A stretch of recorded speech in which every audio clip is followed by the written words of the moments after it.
फसादात से जुड़े 74 मुकदमात बंद करने की यूपी हुकूमत के अज़ाम को झटका लगा है। अदालत ने यूपी हुकूमत को ऐसा करने की इजाजत नहीं दी। दरअसल यूपी हुकूमत ने पिछले 6 महीनों के दौरान मुख्तलिफ अहकामात जारी करके मुकदमात वापस लेने की सिफारिश को मंजूरी दी थी। मुताल्लिका महकमे जात को केस वापस लेने के लिए जरूरी इकदाम करने की हिदायत भी दी गई थी। इसी हवाले से मजीद बातचीत करेंगे, रुख करेंगे अपने नुमाइंदे का। अजीत सिंह हमारे साथ जुड़ रहे हैं। अजीत, एक बड़ा झटका यूपी हुकूमत के लिए माना जाए?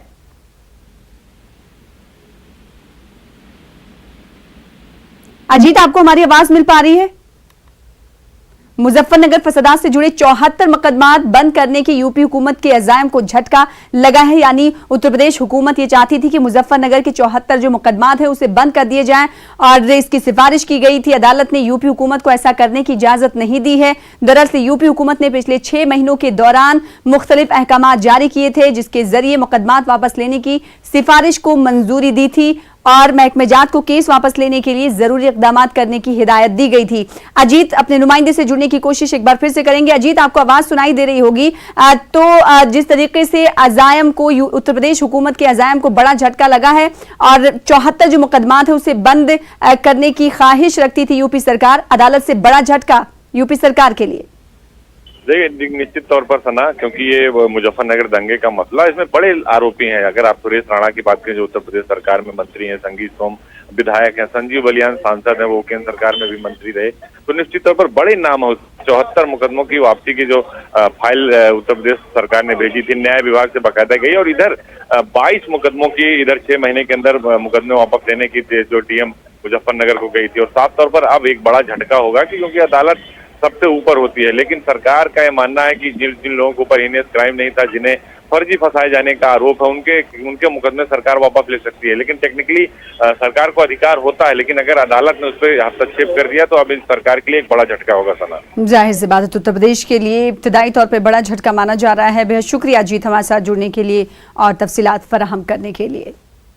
बीजेपी लीडर साध्वी प्राची ने मुसलमानों के खिलाफ एक बार फिर मुतनाज़ा बयान दिया। इन्होंने मुसलमानों की तरफ इशारा करते हुए कहा कि मुल्क में रहना है तो इंसानियत से रहें और अगर आंखें दिखाएंगे तो बर्दाश्त नहीं किया जाएगा। इन्होंने कहा कि कांवड़ियों को मुखातिब करते उन्होंने कहा कि वो एक हाथ में माला तो दूसरे हाथ में भाला लेकर चलें और अगर इन्हें कोई आंख दिखाए तो भाला उठा लें। हमारा है, लेकिन हम मानते हैं कि तुम्हारा भी है, क्योंकि आजादी के बाद तुम रहे हो तो इंसानियत के नाते रहो, मानवता के नाते रहो।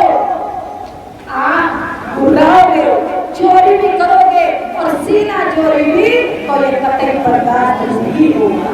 इसीलिए हम महात्मा गांधी नहीं बनेंगे, ध्यान देना। जिनको बनना वो बन जाओ, लेकिन में से रोगी भर दो। बाबा भोलेनाथ बन करके, शिव शंकर बन करके, एक हाथ में माला और जब किसी ने कुछ किया, आंखें दिखाई, तो दूसरे हाथ में क्या था? दूसरे हाथ में भाला उठाया और क्योंकि हमें प्रतिकार करना पड़ता है। कि सारी जब भी शुरुआत इस तरह की होती है तो कहना से क्यों होती है? क्यों होती है जानते हो? क्योंकि आदतों की संख्या ज्यादा है और जहां उनकी संख्या ज्यादा होती है वहां इस तरह के फरमान जारी करते। पहले उन्होंने मकान खाली कराए थे हिंदुओं से, हिंदुओं को भगाया था। अब हिंदुओं को कह रहे हैं कि इनकी दुकानों से सामान मत खरीदो। मीडिया अपनी टीआरपी बढ़ाएगी। मैं कहूंगी 99% हिंदुस्तान का मुस्लिम मेरे देश के शिव भक्तों की एक कावड़ बनाता है हरिद्वार के अंदर, वहां से इसका बहिष्कार होना चाहिए, वहां से इनको निकालना चाहिए। ये देश के हिंदुओं को रोजगार मिलना चाहिए। सऊदी अरब में इंतकाल के 1 माह बाद हैदराबाद के शेख नईमुद्दीन की तदफीन की जा चुकी है। न्यूज़ 18 उर्दू पर खबर दिखाए जाने के बाद जिद्दा वाक़े हिंदुस्तानी कौंसल खाने ने नईम के अफराद ख़ानदान की अपील के बाद तदफीन के इंतजामात कराए। न्यूज़ 18 उर्दू की दरख्वास्त पर हैदराबाद में मुकीम शेख नईम के अफराद खाना के लिए कौंसल खाने ने तजहीज़ व तकफीन की वीडियो कॉन्फ्रेंसिंग के खुसूसी इंतजामात भी कराए। शेख नईम मरहूम के भाई शेख करीम ने न्यूज़ 18 का शुक्रिया अदा किया।